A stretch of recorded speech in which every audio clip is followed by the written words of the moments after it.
Yeah, I used to rehearse saying hi to people. That's how anxious I was. But one moment changed everything for me. And it wasn't what I expected, to be honest. I was a guy, the brown guy, who avoided eye contact, avoided text, avoiding calling to people, even my friends. Like this pit of anxiety whenever you think about it. Crazy part is that every fucking damn conversation just felt like I was taking a test that I was failing every this fucking damn time.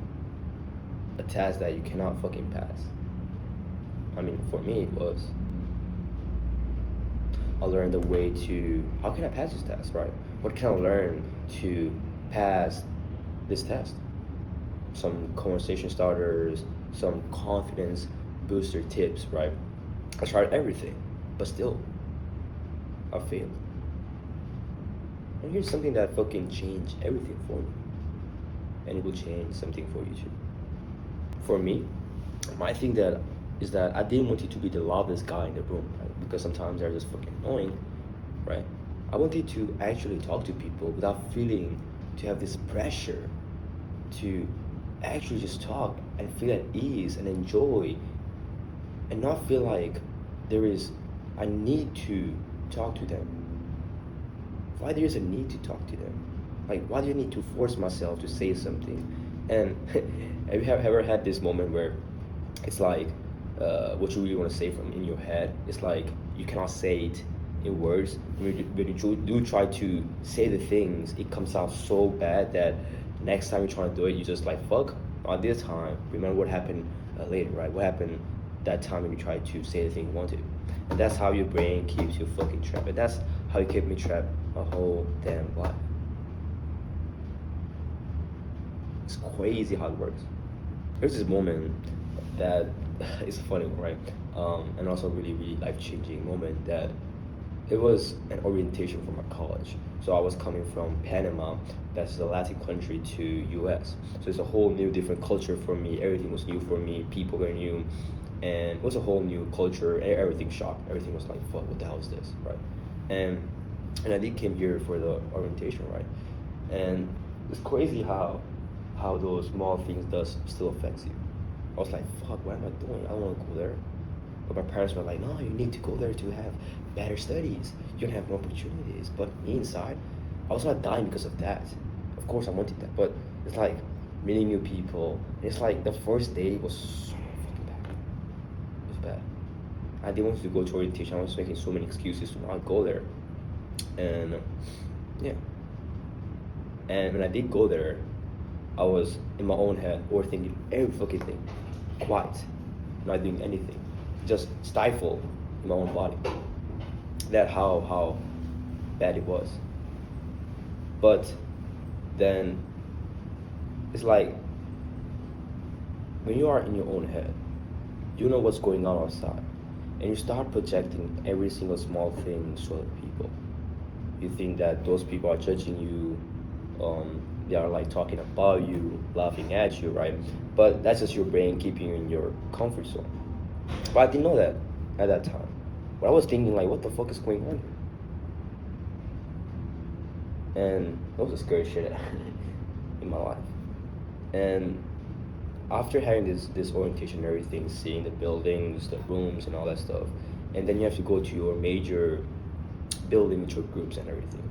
And when we did that, right, we went to your major's building and everything, the classroom and everything. The usual thing, what?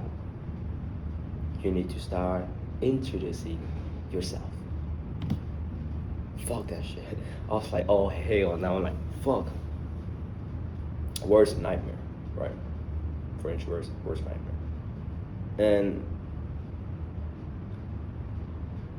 to be honest, at that time, even though I was like, my heart was beating, it was something changed something inside.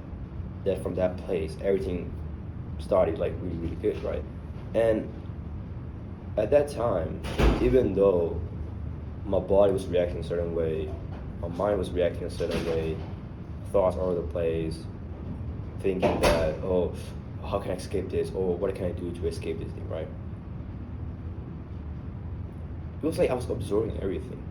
Like there was like this space of me watching this character. I know it sounds like too woohoo, right? But there was just like a certain space that I saw.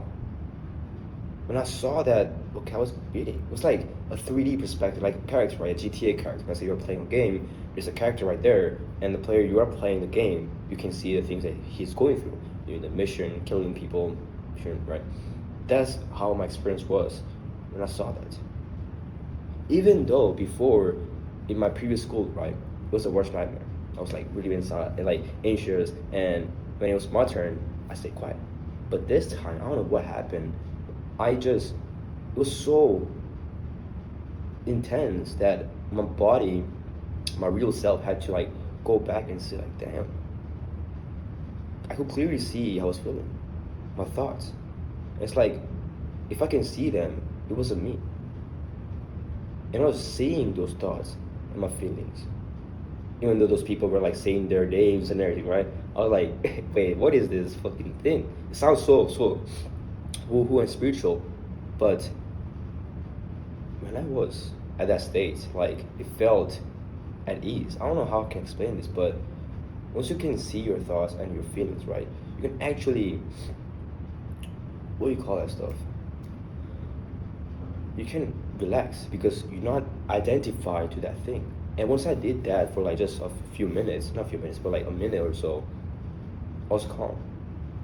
And when it was my turn, I still did the awkward shit, right? I didn't know what the fuck I said. Like, my name is Oma and I like to play soccer, and that's all, right? I did that, but it's like, there wasn't this intense emotion anymore.